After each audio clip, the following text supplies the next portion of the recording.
So the Lions back in action Sunday against Minnesota, and chance to lose out here. We talked about it yesterday. They're right now in the 6th spot when it comes to the draft.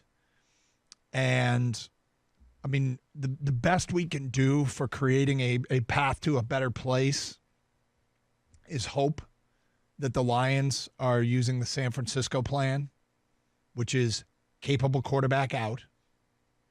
That capable quarterback being out has led to a season unraveling, which has dramatically improved your draft position, which means you'll be picking at the top of the first, second, third, fourth. I mean, you'll be picking at the top of every round with that you have your own pick. Yes, you will.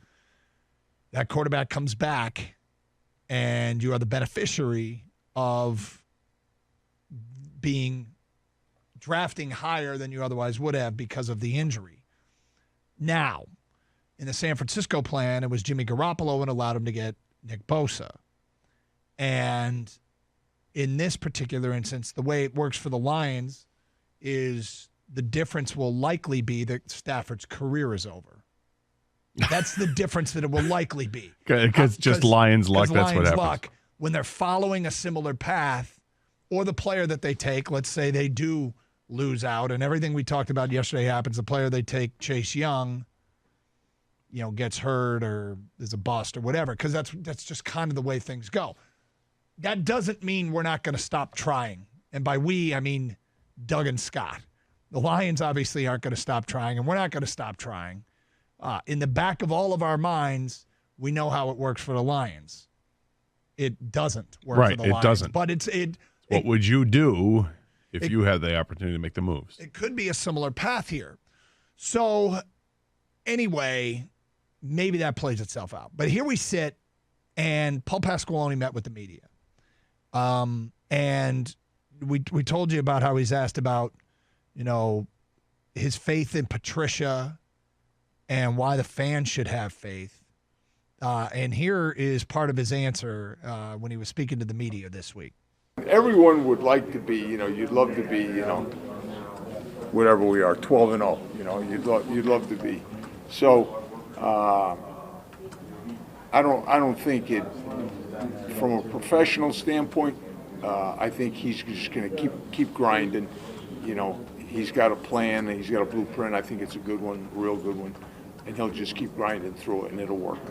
He's got a plan. I think it's a good one, a real good one, and it's going to work.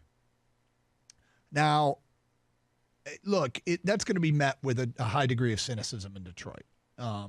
Nobody really wants the words.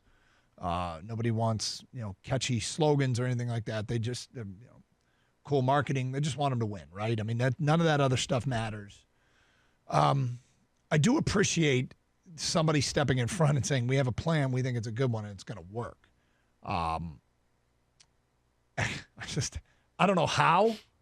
I don't know how it's going to work. It is wildly difficult to see a path to this plan working when it's failed so miserably against good competition, against mediocre competition, against bad competition. I mean, it failed against the Bears. It failed against Trubisky. This isn't failing against... Failed against the Redskins, Doug. Yes, with a rookie quarterback who was missing everyone. Everyone. So we're talking about... It was... I'm going to use the term acceptable / understandable. When earlier in the year, when Patrick Mahomes led him on a game-winning drive, right? It's Patrick Mahomes. Nobody was happy. Nobody was printing shirts and holding parades, but you could see how Mahomes could do it. Then Aaron Rodgers did it with the help of the refs a week later, right? And now we get to here, and late in the year, Trubisky, what was the stat? Trubisky has 6 touchdown passes against the Lions and 7 against everyone else. Sounds about right. Dwayne Haskins, we all saw that game. That was one of those, are you sure you're a right-handed quarterback kind of games? He was so bad, and they still found a way to move the ball late when they needed to. So it's failing against the worst teams, some of the worst teams in the league.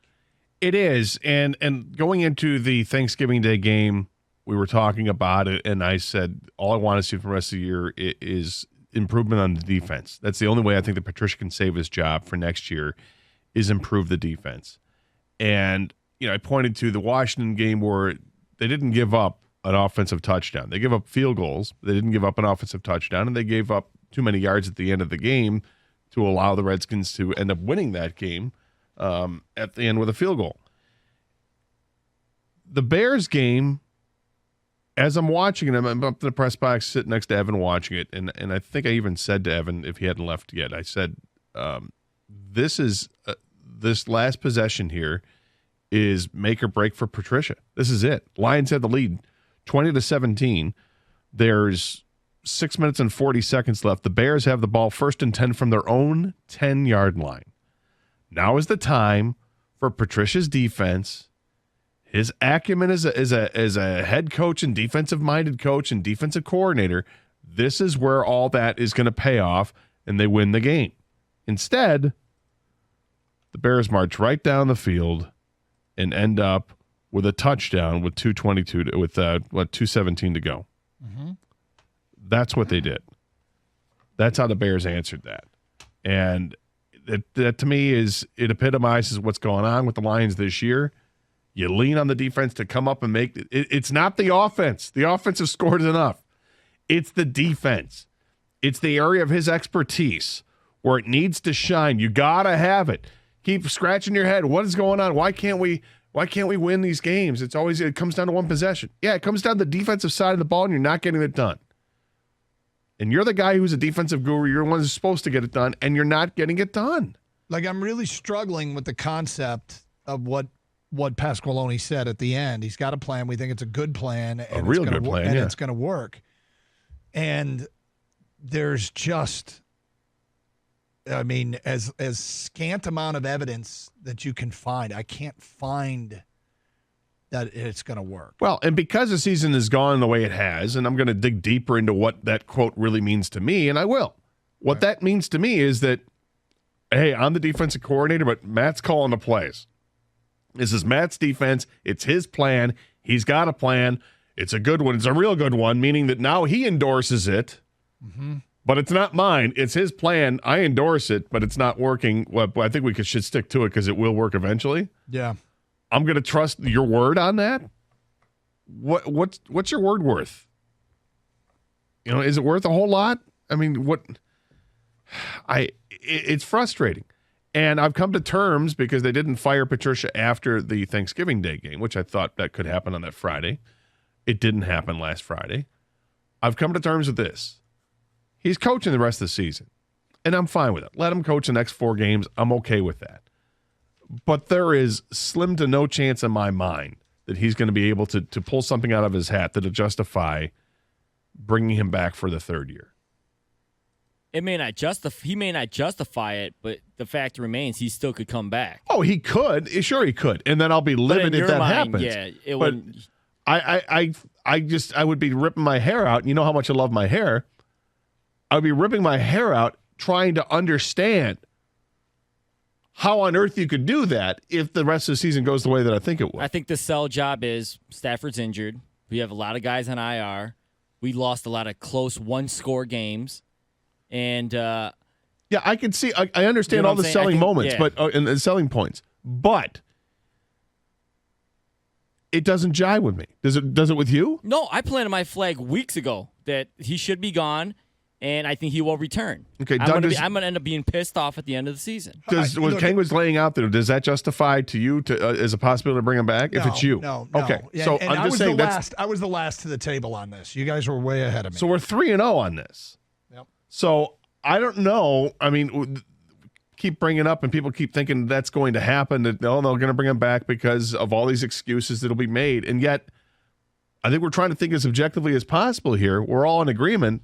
It's not that's not good enough as a reason to bring him back. No, and he'll say another thing is I need a 3rd year. You know what I mean? This is only 2 years into the plan that as I've he set should up. Yeah. say. And if you listen to every one of the press conferences. These guys are fighting hard. They haven't quit. He's selling us on these guys don't quit. They want to play. They keep playing hard because ultimately, when a team quits on you, you got to fire the coach, right? Yeah. You have to. So as long as he puts out there, they're fighters, man. They don't give up. They're playing hard. Basically, what he's saying is they're still playing for me. You know what I mean? They're still playing Right. hard for me. It's kinda They're still self-serving. trying for me.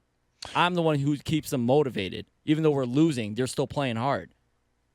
To me, it's a sell job. Okay, so here we are, and it leads us to this. An NFL writer at a major publication put together of the coaches that could be in trouble. There were 3 levels about the hot seat that they are on. Those 3 levels are warm, heating up, or on fire. I will tell you that of those 3 levels, Matt Patricia is on one of them. Now, I want to make this abundantly clear.